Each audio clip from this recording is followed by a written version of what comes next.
तो स्वागत है आप सभी का एक और डरावनी कहानी के साथ। लाइट्स को कर लीजिए ऑफ और हेडफोन को कर लीजिए ऑन। चलिए शुरू करते हैं।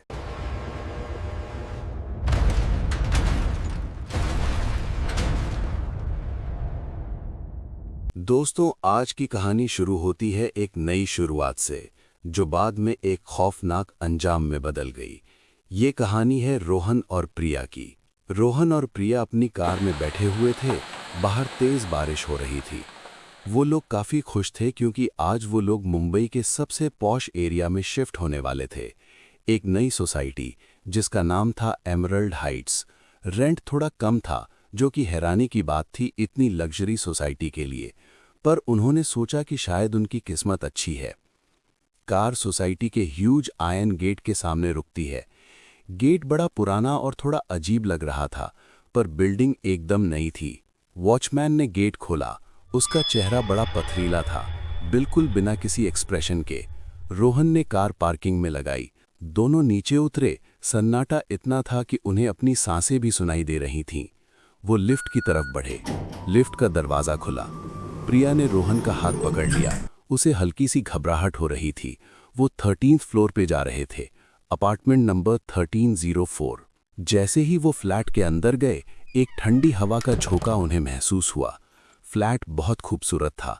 बड़ी बड़ी खिड़कियां, नए टाइल्स, सब कुछ परफेक्ट। रोहन ने कहा, देखा प्रिया, मैंने कहा था ना, ये डील बेस्ट है। प्रिया मुस्कुराई, पर उसे वो घर थोड़ा ज़्यादा ही शांत लग रहा था। रात हो गई। उन्होंने अपना आधा सामान सेट कर लिया। खाना खाने के बाद रोहन सोफे पर बैठकर टीवी देखने लगा और प्रिया बेडरूम में सोने की तैयारी करने गई। अचानक टीवी का सिग्नल चला गया। रोहन ने रिमोट पटका और किचन में पानी लेने गया। जब वो पानी पी रहा था, उसकी नज़र किचन की खिड़की पर पड़ी। बाहर घुप अंधेरा था, इसलिए खिड़की शीशे की तरह रिफ्लेक्ट कर रही थी। रोहन ने अपना रिफ्लेक्शन देखा। वो पानी पी रहा था, लेकिन एक सेकंड, इसके रिफ्लेक्शन ने ग्लास एक सेकंड बाद नीचे रखा। रोहन की आंखें फटी की फटी रह गईं। उसने सोचा शायद थकान की वजह से दिमाग खेल खेल रहा है। उसने सर झटका और बेडरूम की तरफ चला गया। रात के 2 बज रहे थे। प्रिया गहरी नींद में थी, लेकिन रोहन को नींद नहीं आ रही थी। उसे वो रिफ्लेक्शन वाली बात परेशान कर रही थी। तभी उसे लिविंग रूम से एक आवाज़ आई। कोई चीज़ ज़मीन पर गिरी। रोहन डरते हुए उठा। वहां कोई नहीं था, लेकिन तभी उसने देखा कि जो बड़ा सा मिरर हॉलवे में लगा था, उसमें कुछ गड़बड़ थी। रोहन मिरर के पास गया। उसने देखा कि मिरर में जो ड्राइंग रूम दिख रहा है, उसमें सोफे पर कोई बैठा है। रोहन ने पीछे मुड़कर देखा। सोफे पर कोई नहीं था। उसने वापस मिरर में देखा। रिफ्लेक्शन में एक आदमी बैठा था, जिसका चेहरा रोहन जैसा था, पर वो मुस्कुरा रहा था, एक बहुत ही क्रीपी स्माइल। अचानक बाहर जोर से बादल गरजे। रोहन की चीख निकल गई। वो भागकर बेडरूम में गया और प्रिया को उठाया। प्रिया, उठो, हमें यहां से जाना होगा अभी। प्रिया हड़बड़ाकर उठी। क्या हुआ रोहन, पागल हो गए हो क्या? रोहन ने उसका हाथ पकड़ा और उसे खींचता हुआ बाहर लाया। मैं समझा नहीं सकता, बस चलो। दोनों दरवाजे की तरफ भागे। दरवाज़ा लॉक्ड था। रोहन ने चाबी लगाई, पर चाबी घूम ही नहीं रही थी। ऐसा लग रहा था जैसे किसी ने बाहर से पकड़ रखा हो।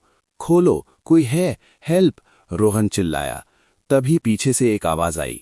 कोई मिरर से बाहर निकल रहा था। वो किसी लिक्विड की तरह मिरर से बाहर टपक रहा था। प्रिया की आवाज़ गले में ही अटक गई। वो क्रीचर अब पूरा बाहर आ चुका था। वो दिखने में रोहन जैसा था, पर उसकी आंखें काली थीं, पूरी तरह काली। वो क्रीचर बोला, इतनी जल्दी क्या है? अभी तो तुम आए हो। उसकी आवाज़ 2 लोग बोल रहे थे, एक रोहन और एक कोई और। प्रिया रोने लगी। रोहन ने आसपास देखा। उसे टेबल पर एक फ्लावर वेस दिखा। उसने वो वेस उठाया। उसने वो वेस उस क्रीचर के ऊपर फेंका। वेस उसके आर पार निकल गया, जैसे वो धुएं का बना हो। भागो प्रिया, बैल्कनी की तरफ! रोहन चिल्लाया। वो दोनों बैल्कनी की तरफ भागे। बाहर तेज हवा चल रही थी। उन्होंने नीचे देखा। 13th फ्लोर से नीचे जमीन दिखनी चाहिए थी, लेकिन वहां जमीन नहीं थी। वहां भी वही सोसाइटी थी, वही बिल्डिंग, बस उल्टी लटकी हुई। आसमान गायब था। ऊपर और नीचे सिर्फ मिरर्स थे। ये पूरी सोसाइटी एक इन्फिनिट लूप में थी। ये क्या है रोहन? प्रिया चिल्लाई। तभी उन्होंने देखा कि सोसाइटी के हर फ्लैट की बैल्कनी पर लोग खड़े हैं। वो सब उन्हीं की तरह दिख रहे थे। हजारों रोहन और हजारों प्रिया हर फ्लोर पर उन्हें घूर रहे थे, और वो सब एक साथ बोले, हमें जगह चाहिए।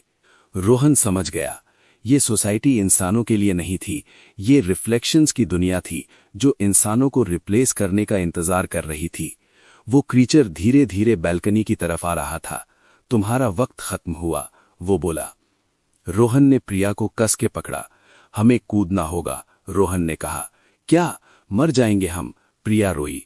नहीं, ध्यान से देखो, रोहन ने नीचे इशारा किया। जहां जमीन होनी चाहिए थी वहां एक बड़ा सा मिरर था। अगर हम रिफ्लेक्शन हैं तो हम फंस गए, पर अगर हम असली हैं तो शायद उस मिरर को तोड़कर हम वापस अपनी दुनिया में जा सकते हैं। वो क्रीचर अब बिल्कुल पास आ गया था। रोहन और प्रिया ने एक दूसरे का हाथ पकड़ा, आंखें बंद की और रेलिंग से छलांग लगा दी। वो नीचे गिरते गए, उनकी स्पीड बढ़ती गई। वो उस बड़े से मिरर की तरफ तेजी से बढ़ रहे थे। अंधेरा, बिल्कुल सन्नाटा। रोहन की आंख खुली। वो जमीन पर लेटा हुआ था।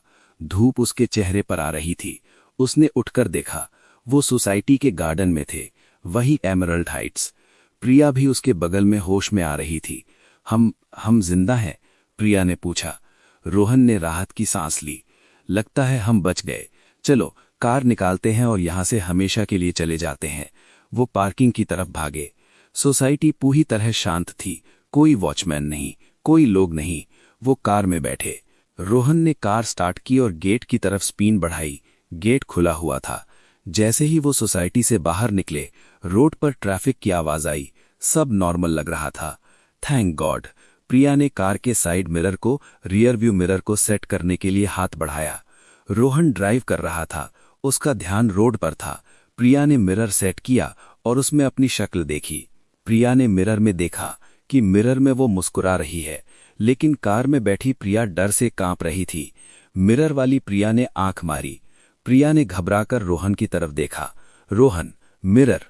रोहन ने बिना रोड से नजर हटाए एक ठंडी और इमोशनलेस आवाज में कहा, फिक्र मत करो प्रिया, अब हम असली दुनिया में हैं। रोहन ने धीरे से प्रिया की तरफ चेहरा घुमाया। उसकी आंखें गायब थीं। वहां सिर्फ कांच था। अचानक कार तेजी से मुड़ी और टकरा गई। अचानक सब कुछ शांत हो गया। एक अजीब सी सरसराहट फैल गई। अंदर आ जाओ।